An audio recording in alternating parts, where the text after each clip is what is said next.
املا اور روزمرہ کی زندگی میں بہت سی کارآمد چیز ہے۔ حقیقت یہ ہے کہ کسی بھی زبان کو سن کر اسے تحریر میں لانے کی لیاقت پیدا ہوتی ہے، خاموشی سے متوجہ ہو کر غور کرنے سننے کی عادت ہوتی ہے اور قوت حافظہ کی تربیت بھی ملتی ہے۔ املا کے ذریعے اپنی بات کا اظہار کیا جا سکتا ہے۔ املا الفاظ کا صحیح تلفظ سکھاتا ہے، جملوں کی ترتیب، الفاظ ساخت، آواز کا اتار چڑھاؤ، زبر زیر پیش کو سمجھنے کے لیے املا نہایت ہی کارآمد اور مفید ہے۔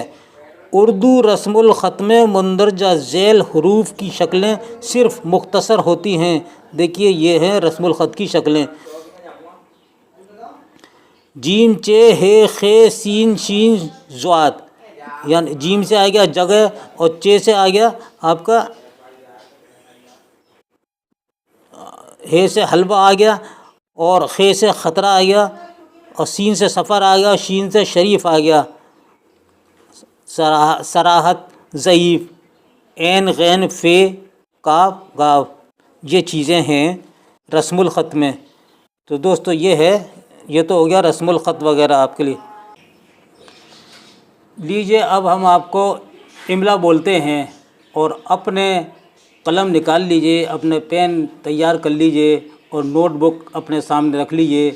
ہم ایک جملے کو 2 بار بولیں گے اور آہستہ آہستہ بولیں گے، اس کو آپ لکھیں گے، اور جو لفظ آپ کی سمجھ میں نہیں آتا ہے تو اس کو لکھنے کی کوشش کریں، حتی الامکان کوشش کریں۔ اور یہ املا ہم آپ کو کل کی ویڈیو میں دکھائیں گے، لیکن اگر مشکل لفظ ہوگا تو ہم آپ کو ضرور بتائیں گے۔ امید ہے کہ آپ اچھی طرح اس کو لکھ لیں گے۔ تو آئیے ہم شروع کرتے ہیں۔ اردو قواعد کی روشنی میں مذکر و مؤنث کی تعریف، یہ اوپر ہیڈنگ ڈالیے۔ آپ نے میری آواز سنی؟ ایک بار اور سنیے۔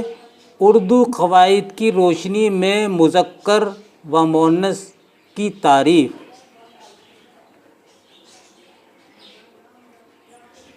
لکھ لیا؟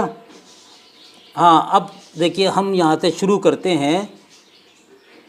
مذکر اور مؤنث کی پہچان کرنا بہت آسان ہے، ڈیش۔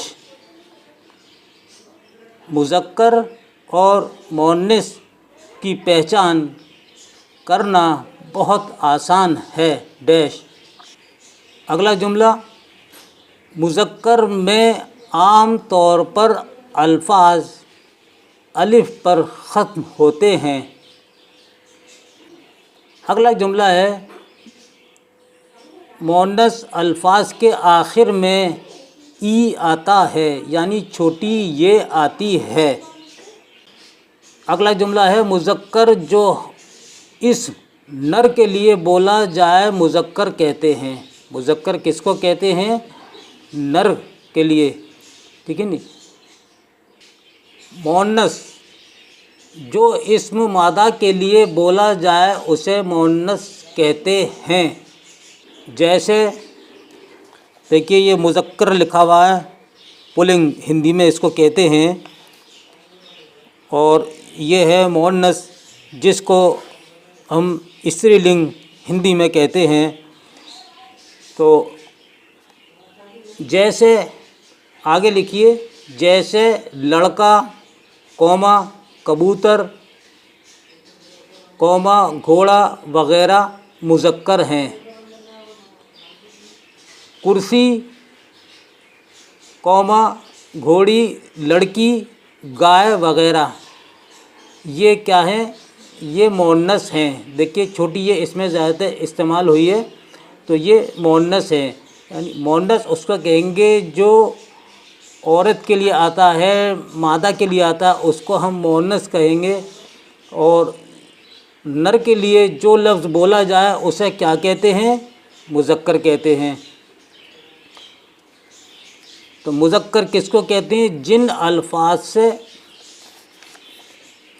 جن الفاظ سے نر یا مرد ظاہر ہوں جیسے لڑکا، آدمی، شیر، مور، کتا وغیرہ۔ اور مؤنث جن الفاظ سے مادہ یا عورت ظاہر ہوں جیسے لڑکی، عورت، شیرنی، کتیا، مورنی وغیرہ۔ یہ ہیں آپ کے لیے اردو قواعد کی روشنی میں ہم نے ابھی آپ کو املا بولی ہے۔ تو تھوڑے سے مذکر اور مؤنث بھی آپ لکھیں۔ آپ اوپر لکھیے گا مذکر اور مؤنث لکھیے گا، ہیڈنگ ڈالیے گا، اور نیچے مذکر میں لکھیے گا استاد، اور اس کا مؤنث کیا ہوا؟ استانی۔ اسی طرح مذکر دادا، مؤنث ہوئے دادی۔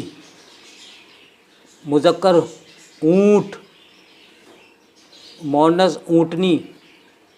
مذکر دولہا، مؤنث دلہن۔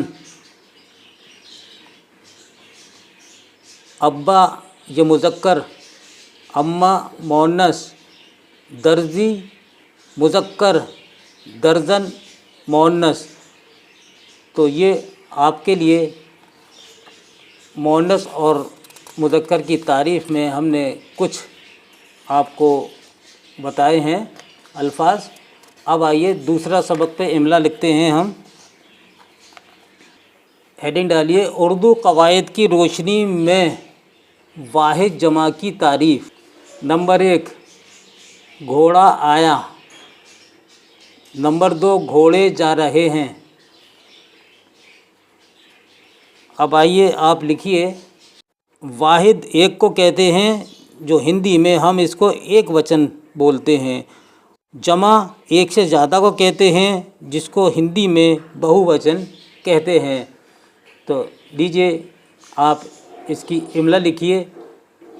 پہلے جملے میں ایک گھوڑا آیا ہے اور دوسرے جملے میں گھوڑے جا رہے ہیں، یعنی ایک سے زیادہ گھوڑے ہیں۔ پہلے والے جملے میں ایک گھوڑا واحد ہے، دوسرے والے جملے میں گھوڑے جمع ہیں۔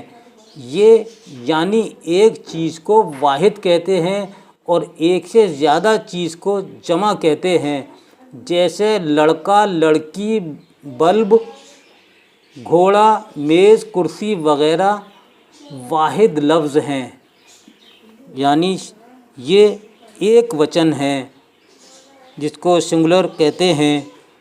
اور لڑکے، لڑکیاں، کرسیاں، گھوڑے وغیرہ جمع کہلاتے ہیں۔ یہ ہو گئے ایک سے زیادہ، جس کو ہم پلورل کہتے ہیں۔ تو اب اسی طریقے سے واحد لکھیے اوپر، اور آگے پھر اوپر ہی جمع لکھیے۔ تو استاد، اس کی جمع ہوگی اساتذہ۔ ادب واحد ہے، آداب اس کی جمع ہے۔ امر واحد ہے، امور یہ جمع ہے۔ اثر الف سے رے اس طرح سے لکھیے اثر، اور آثار الف مد اور سے الف اور رے آثار، یہ جمع ہو گئی۔ واحد پھر آ گیا امام، اس کا ہو گیا آئمہ جمع۔ اسلوب یہ ہے واحد، واحد کی جگہ لکھیے اسلوب، اور اس کی جمع ہے اسالیب۔ واحد آ گیا ادیب، یعنی ادب سکھانے والا، اور اس کی جمع ہو گئی ادبا۔ تو دوستو یہ تھا ہمارا آج کا پہلا ویڈیو آپ کے لیے املا کے۔ ہم دیکھیں گے کہ آپ نے کس طرح سے املا درست لکھنے کی کوشش کی ہے۔ میں سمجھتا ہوں کہ آپ نے بہت کوشش کی ہوگی اس کو صحیح لکھنے کی۔ انشاءاللہ یہ میں آپ کو جلد سے جلد، یعنی کل ہی دکھا دوں گا، دن میں دکھا دوں گا اس کو، اور آگے بھی اگر آپ کو پسند ہو تو بتائیے گا، ورنہ تو ہم اس کو کیا ہے بدل دیں گے، اور کوئی ایسی بات نہیں ہے۔ اور یہ سب آپ کے کورس میں ہے، کورس سے متعلق ہی لیں گے، اور اس کے بعد مشکل الفاظ کے معنی پر ہم آپ کو املا بولیں گے، ڈکٹیشن بولیں گے، تو اس کا ہم ویڈیو بنائیں گے۔ آپ خود بھی لکھنا سیکھیں گے، لکھیے تو صحیح، مشکل الفاظ بھی بولیں گے تو اس کو آپ لکھیے گا، خود لکھیں گے آپ تو جیسے پیپر میں آپ کے سی ٹیٹ میں بھی آئے گا، یو پی ٹیٹ میں بھی آئے گا، اور آپ کا جو مدھیہ پردیش کا ہو رہا ہے سنویدھان کا اس میں بھی آئیں گے، اور آر پی ایس سی میں بھی 2-3 سوال آئیں گے۔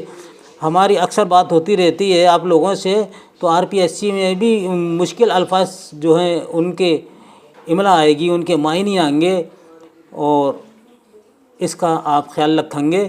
اور میں سمجھتا ہوں، وہ مجھے بڑی فکر ہے کہ آپ لوگوں کے پیپر اچھی طرح ہوں، اور بس یہی چاہیے۔ میری دعائیں آپ کے ساتھ ہیں۔ اللہ حافظ۔